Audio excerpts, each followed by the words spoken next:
Petit coucou! Aujourd'hui, j'ai envie de te parler de l'effet miroir, puisque j'ai bientôt un atelier et qu'on me demande souvent, mais c'est quoi? Puis l'atelier, c'est quoi? Qu'est-ce qui se passe? Donc, j'ai décidé de faire une petite vidéo. Une petite vidéo. Alors déjà, l'effet miroir, pourquoi je partage les ateliers? Parce que moi, c'est quelque chose qui a sauvé ma vie, on va dire. Pour moi, l'effet miroir, c'est oser me voir. Oser me regarder dans le miroir, déjà, hein, puisqu'on parle d'effet miroir. Mais surtout, c'est oser voir comment ma vie parle de moi, comment mes rencontres parlent de moi, comment la personne qui me met en réaction parle de moi. Et l'effet miroir, c'est pas, voilà, telle personne a telle chose qui m'énerve, c'est que je l'ai en moi. Alors des fois, oui, mais c'est surtout, c'est un révélateur de quelque chose en moi. Et c'est pas pareil. Et souvent, je rencontre des personnes qui veulent pas, qui justement ont peur d'aller voir, parce que si c'est l'effet miroir, c'est celle-là, je sais pas, elle est égoïste, alors moi je le suis aussi, ben, je veux pas aller voir, non, parce que c'est pas vrai, je le suis pas, donc ça marche pas ton effet miroir. Mais l'effet miroir, c'est avoir le courage d'aller voir au plus loin, aller voir au-delà. Et là, je vais te donner plusieurs exemples comme ça tu vas voir. Parce que ça peut être en lien avec plein de choses. Alors ça peut être directement, hein, il peut y avoir des choses, tu vois, quelqu'un qui est, je sais pas, par exemple, qui te manque de respect, voilà. Tu as quelqu'un, tu es souvent confronté au manque de respect. Eh bien, ça veut dire que tu manques de respect. Ah, tu vas me dire non, justement, hein, tu crois, si tu le prends direct. Non, mais en fait, tu manques de respect, mais pas à l'autre, mais à toi, par exemple. Donc ça, c'est un peu un effet miroir direct. C'est le manque de respect à soi. Ça arrive aussi que tu peux manquer de respect à l'autre, mais tu n'en es pas conscient. D'ailleurs, si tu te manques de respect à toi, bien souvent, tu vas ne pas respecter l'autre d'une certaine façon, mais sans que tu en sois conscient. Et l'autre peut le sentir, mais pas toi. Donc voilà, ça peut t'aider, ça c'est un peu direct. Il y a un autre exemple où c'est beaucoup plus indirect. C'est une personne qui, dans une conférence, me dit qu'elle ne supporte pas les gens qui se plaignent. Et elle se plaint jamais. Donc voilà, ça n'a rien à voir. Pour elle, voilà, ton effet miroir, ça marche pas. Mais en fait, en allant creuser, on a vu qu'en fait, quand elle était petite, sa mère se plaignait tout le temps. Et les gens qui se plaignent, ça lui rappelle sa mère, et surtout le fait qu'elle n'a pas réglé des choses par rapport à sa mère. Et c'est ça qui est important. Si quelqu'un, une situation te met en réaction, ou même si tu admires quelqu'un, mais vraiment, voilà, tu admires quelqu'un et que tu te compares et que tu te sens par exemple nul, par exemple, hein, ou ça te crée des émotions, c'est que ça parle de toi et que c'est en lien avec quelque chose qui n'est pas résolu ou en lien avec quelque chose que tu peux développer. Par exemple, tu vois, si tu envies quelqu'un, bien souvent, c'est que tu as ça à l'intérieur de toi, que tu peux le développer. Mais tu ne le vois pas. Toi, tu le vois chez l'autre, mais tu ne le vois pas chez toi. Et c'est indirect. Et là, la personne, c'était en lien avec ce qu'elle avait subi quand elle était petite et qu'elle n'avait pas réglé. Donc là, en l'occurrence, elle était venue me voir en consultation. Et on était allé voir justement ce qui était en lien avec sa mère et on avait libéré ses émotions qui n'étaient pas résolues. Et maintenant, elle est plus en réaction par rapport à ça. Parce que oui, ça permet vraiment ça, l'effet miroir, ça permet d'apaiser, ça permet vraiment de te voir en profondeur. Et les ateliers, ils sont sur un jour. Et sur un jour, on arrive vraiment à aller en profondeur puisque la matinée, c'est plutôt de la théorie. Et l'après-midi, c'est consacré plutôt à des exercices où on peut partager ensemble, où par rapport à la vision, par rapport au fait que j'arrive vraiment à mettre le doigt où ça coince, je peux t'aider, je peux t'accompagner à aller voir. Et j'ai envie aussi de parler d'autres miroirs. Souvent, je dis aux gens, tu vois, nos enfants, c'est nos miroirs. Et là, j'ai plusieurs exemples aussi, enfin j'en ai un en tout cas, d'une personne qui était très, très, très, très maniaque, très... Ouais, elle passait son temps à nettoyer, à ranger, à s'occuper des autres aussi. Enfin, c'était tout. Puis elle travaillait dur, elle mettait la barre très haut, bref, très consciencieuse. Et elle avait un enfant qui était tout l'inverse. Lui, il voulait passer ses journées à jouer, jeux vidéo et tout ça. Et à rien faire, quoi. Enfin bref, il faisait rien, sa chambre, c'était le gros bordel. Et elle, ça la mettait en réaction, mais grave, quoi, tu vois. Et c'est clair que là, on est bien d'accord, son fils, c'est tout l'opposé d'elle. Alors en quoi c'est un miroir? Si, là, il l'invite à se regarder et à voir si elle n'est pas un peu trop... si elle exagère pas un petit peu dans ce qu'elle fait. Les deux sont dans un excès, les deux sont dans l'excès inverse. Le miroir peut aider à équilibrer, ça veut dire... quand la mère se rend compte qu'elle est un peu trop exigeante, qu'elle est un peu trop dure avec elle, avec les autres aussi, elle va mettre de l'eau dans son vin, elle va mettre moins de pression. Et l'enfant, se sentant moins pressurisé, va plus faire les choses, quoi. Et moi, je parle de ça, je parle de cette personne-là, mais pour moi, ça a été pareil. Ou avec ma fille, des fois, j'étais exigeante par rapport aux notes, et, parce qu'elle ne faisait pas grand-chose. Et puis, j'ai vraiment, vraiment pris conscience à quel point j'étais dure déjà envers moi-même et que je lui mettais une pression inutile. Et le jour où j'ai arrêté, où je lui ai lâché la grappe, elle a commencé à travailler plus, quoi. Donc, parce qu'elle venait me montrer aussi à quel point j'étais exigeante et que c'était pas OK, quoi. Et ça m'a beaucoup aidée. Dans les couples aussi, c'est un miroir. C'est comme je dis souvent, au départ, on croit que l'autre va combler nos manques. Et on est attiré par quelque chose, mais bien souvent, ce par quoi on est attiré, c'est que l'autre, il a d'une certaine façon les mêmes manques que nous, qui ne s'expriment pas pareil, mais il y a des mêmes manques. Et c'est ça, parce que nous sommes des êtres vibratoires et on est attiré par quelque chose qui vibre comme nous. C'est de la physique quantique, hein. C'est que ça, hein. On ne peut qu'entrer en contact avec quelque chose qui vibre à la même fréquence. Donc dans le couple, alors au début on croit que l'autre va combler nos manques parce qu'on voit quelque chose d'autre, mais au fond, ce qui nous a attirés, c'est qu'il vibrait pareil. Et c'est pour ça que c'est pas toujours évident, au bout d'un moment, si on n'arrive pas à se voir, si on n'arrive pas à comprendre ce qu'il y a en jeu, parce qu'au bout d'un moment, ça va nous péter à la tronche et puis ce sera difficile. C'est bien souvent ce qui se passe. Alors, je ne dis pas que c'est toujours le cas, mais quand même. Disons, mieux on est avec soi, moins il y a de risques qu'on rencontre quelqu'un qui vient nous parler de nous, mais quand même, quoi. Voilà. Qu'est-ce qu'il y aurait encore comme exemple? Enfin, l'effet miroir, c'est complexe, hein, c'est pas si direct qu'on le croit.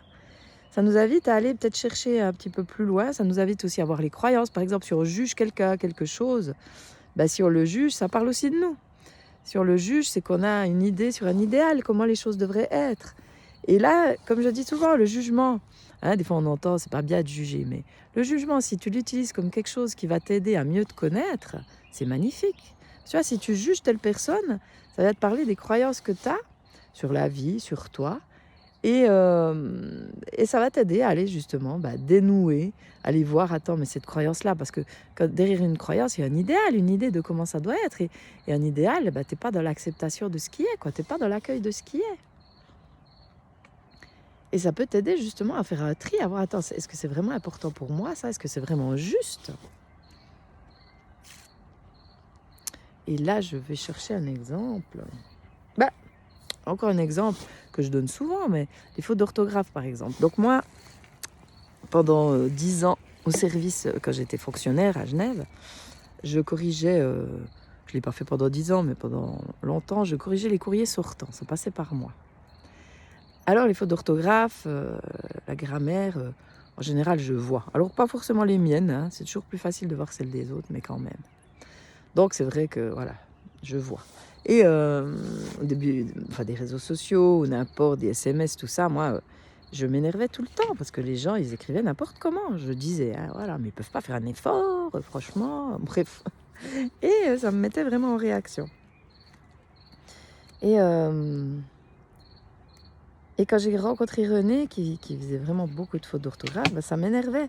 Et surtout, il y avait un côté, il y avait un côté, hyper exigeant. Je ne pouvais pas être avec quelqu'un qui faisait comme ça des fautes, c'était pas possible. Il y avait un truc et ça jouait pas. Puis en fait, ça m'a mis face à justement mon hyper exigence et à quel point j'étais dure avec moi-même et à quel point je ne m'accordais pas le droit à l'erreur et à quel point justement la personne qui était avec moi devait être parfaite. Oh. Et ça m'a amené à reconsidérer mes croyances. Que finalement, pourquoi, j'entends, chacun fait du mieux qu'il peut. Et puis, ma foi, il y en a qui ont de la facilité et puis il y en a qui ont de la difficulté et c'est OK. et me mettre dans tous mes états pour ça, ben voilà, ça sert à rien, parce que ça me fait du mal à moi. Et c'est en résonance avec à quel point je suis dure avec moi-même, envers moi-même, à quel point je ne m'accorde pas le droit à l'erreur. Et l'autre jour, dans une conférence, je donnais cet exemple-là, puis une personne m'a dit, ouais, mais alors à ce moment-là, c'est la perte de la langue française si on fait rien. Et je lui ai dit justement, la problématique, c'est que quand on est en réaction par rapport aux fautes de l'autre, par exemple, si moi, par exemple, ma fille, qui faisait, voilà, par exemple, 4,5, j'étais tout le temps en train d'y taper dessus, ouais, mais il faut que tu bosses plus, elle aurait eu encore plus de pression. Et qu'est-ce qui se passe quand on a de la pression? On fait encore plus de fautes. T'as déjà vu, quand tu te mets la pression, que tu veux absolument réussir quelque chose, alors certains arrivent, mais souvent, ce que j'observe, en tout cas les personnes que j'accompagne, c'est que plus il y a de pression, plus c'est compliqué. Et moins on y arrive. Alors plus je mettais la pression, par exemple, sur René pour qu'il écrive juste, plus c'était compliqué pour lui. Et le jour où j'ai arrêté, le jour où justement j'ai lâché prise là-dessus, il a commencé à écrire, à faire de moins en moins de fautes d'orthographe. Et ça, je le constate dans plein de domaines. Et l'idée par rapport à la remarque de la personne, oui, mais c'est un appauvrissement de la langue française. Ce que je dis, c'est que c'est pas en réagissant que ça va changer les choses, mais ça peut être en agissant. Parce que par exemple, cette prise de conscience, moi, par rapport à cette dureté envers moi-même, le fait que je puisse exprimer à l'autre ça, tu vois, ces fautes d'orthographe, en fait, ça me met en réaction. J'ai compris que c'est parce que j'étais dure avec moi-même. Voilà, et le fait de pouvoir dire ça, ça apaise des deux côtés. Et ça crée moins de pression de mon côté, ce qui crée moins de pression, moins de ressenti de pression de l'autre, moins de tension émotionnelle. Et quand il y a moins de tension émotionnelle, je peux écrire juste. Et je peux aussi dire à l'autre, mettre l'accent sur le fait, tu vois, quand tu écris une lettre et que c'est bien écrit sans faute, c'est cool de recevoir ça. Mais sans dire, ouais, et puis quand il y a plein de fautes, c'est nul, et puis c'est quand même, il pourrait faire des efforts. Non, il y en a, et déjà, il y en a pour qui ça leur sert à rien, et puis c'est trop compliqué. Mais de s'énerver dessus, ça ne va pas améliorer les choses. Au contraire même. Donc voilà. Je ne sais pas si j'ai d'autres exemples. En tout cas, voilà, quelques exemples par rapport à l'effet miroir. Donc, l'idée de l'atelier, justement, comme je dis, il y a une partie théorie. Maintenant, j'envoie avant l'atelier une mini-formation sur l'énéagramme. L'énéagramme, qui est cet outil de connaissance de soi qui a transformé ma vie, qui décrit le fonctionnement de l'être humain au travers de 9 types de personnalités, 9 façons différentes de penser, d'être avec les émotions, d'agir. Et c'est vraiment un outil magique, parce que ça donne le mode d'emploi de l'être humain. Vraiment, c'est waouh. Et l'idée, c'est pas de mettre les gens dans des cases, mais c'est de comprendre nos fonctionnements. Parce que c'est vrai que, par rapport à l'effet miroir, il y a une notion de comprendre, pour après pouvoir apaiser. Et j'observe souvent que les gens, il y a beaucoup de gens qui comprennent, mais ils vont pas plus loin. Et là, c'est vrai qu'il y a quelque chose où on va intégrer dans le corps. Parce que la compréhension, ça suffit pas, c'est important. Mais après, avec les exercices, on va intégrer. Donc c'est en 2 temps, si on veut. Et ça, pour moi, c'est important. Oui, le Ben, il est d'accord. Ouais, là, il est d'accord. Voilà. Et il en a marre aussi, donc on va bientôt y aller. Oui. Donc la compréhension et après l'intégration. Et puis voilà, c'est un moment vraiment génial, donc de partage. C'est des petits groupes. Donc ça a lieu à Cours, là, le 25 juin. Et là, je prends maximum 5 personnes. Donc c'est vraiment chouette, et les échanges. Et comme il n'y a pas de hasard, les personnes qui se retrouvent là, c'est juste magique ce qui se passe, quoi. Waouh. Justement, il y a plein de miroirs, il y a des résonances, et c'est justement super enrichissant, parce que ça aide aussi à se sentir moins seul, parce que des fois quand on est dans nos tourments, dans nos trucs, on peut se sentir seul, et là on voit, ah ouais, l'autre a la même chose, quoi. L'autre ressent la même chose. Par exemple, l'effet miroir, on peut aussi admirer des gens ou être en réaction. Et là, souvent, il y a vraiment des... Ouais, il y a tellement des résonances. Ah ouais, moi ça me parle. Ah j'ai vécu la même chose, ou je vis la même chose. Ou des histoires de vie avec des blessures, des choses pareilles, quoi. Et c'est juste magique, parce qu'il y a vraiment une entraide et un soutien qui est merveilleux. Donc voilà, donc moi ça me met en joie toujours d'animer ces ateliers. Comme je le dis depuis le début de l'année, il y en aura bientôt de nouveau sur Zoom. Voilà, j'ai eu quelques demandes, mais si ça t'intéresse, que tu n'es pas dans le coin, il y a juste à me faire un message ou répondre à la vidéo, enfin mettre un message sous la vidéo. Et volontiers, j'organise un atelier sur Zoom. Alors c'est des ateliers d'une journée à 9h30 à 17h30, avec bien sûr quelques pauses, mais voilà, c'est quand même intense. Mais bon, c'est vraiment, ça vaut la joie, quoi. Voilà, en tout cas, moi j'adore. Voilà, donc si tu veux en savoir plus, si tu as des questions, bah, tu peux éventuellement les poser sous la vidéo ou m'écrire un message. Avec joie, je te réponds. Et puis voilà, aussi si tu veux organiser un atelier dans ta région, c'est aussi possible. Donc dans ta région, bah, voilà, en Suisse ou ouais, pas trop loin de la frontière. À moins que, voilà, j'en profite pour prendre des vacances et que oui, ça peut être possible, loin. Mais plus loin, ouais, ce serait peut-être bien qu'il y ait un peu plus de participants que ça quand même. Mais quoique, moi j'aime bien les petits groupes pour pouvoir être, tu vois, pour pouvoir être avec les gens vraiment.